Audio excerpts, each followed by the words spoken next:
Present ఇప్పుడు అంతా senior హీరోల హవా నడుస్తోంది. యంగ్ హీరోలకు గట్టి పోటీ ఇస్తున్నారు.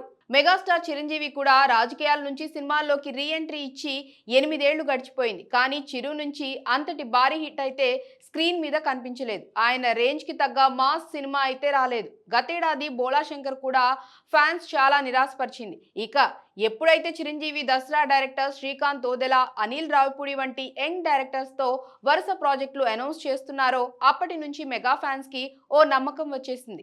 ఇక ఇందులో అనిల్ తో ఎంటర్టైనింగ్ మూవీ రాబోతున్నప్పటికీ శ్రీకాంత్ ఓదెలతో చిరంజీవి చేయబోయే ప్రాజెక్ట్ మాత్రం చాలా వైలెంట్ గా ఉండబోతోంది. పైగా ఈ చిత్రాన్ని హీరో నాని నిర్మిస్తుండటం మరో విశేషం. అయితే తాజాగా ఈ మూవీ గురించి నాని ఓ ఇంటర్వ్యూలో ఇంట్రెస్టింగ్ కామెంట్స్ చేశాడు.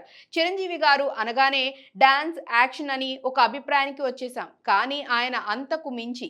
చిరంజీవి కేవలం అది మాత్రమే కాదు, ఆయన్ని ప్రతి ఫ్యామిలీలో ఒక మెంబర్ గా భావిస్తాం. కానీ ఆ విషయాన్ని మనం మర్చిపోయి వేరే దానిపైన ఫోకస్ చేస్తున్నాం. ఇప్పుడు శ్రీకాంత్తో ఈ సినిమా చాలా ఇంట్రెస్టింగ్ గా ఉంటుంది. ఇది నిజంగా నాకు ఒక గర్వకారణం. అసలు నా లైఫ్లో చిరంజీవి గారిని పెట్టి నేను ఓ సినిమా తీస్తానని ఎప్పుడూ ఊహించలేదు. కానీ అనుకోకుండా ఇది కుదిరింది. ఇది గొప్ప బాధ్యతగా భావిస్తున్నా. ఖచ్చితంగా ది బెస్ట్ ఇస్తాం.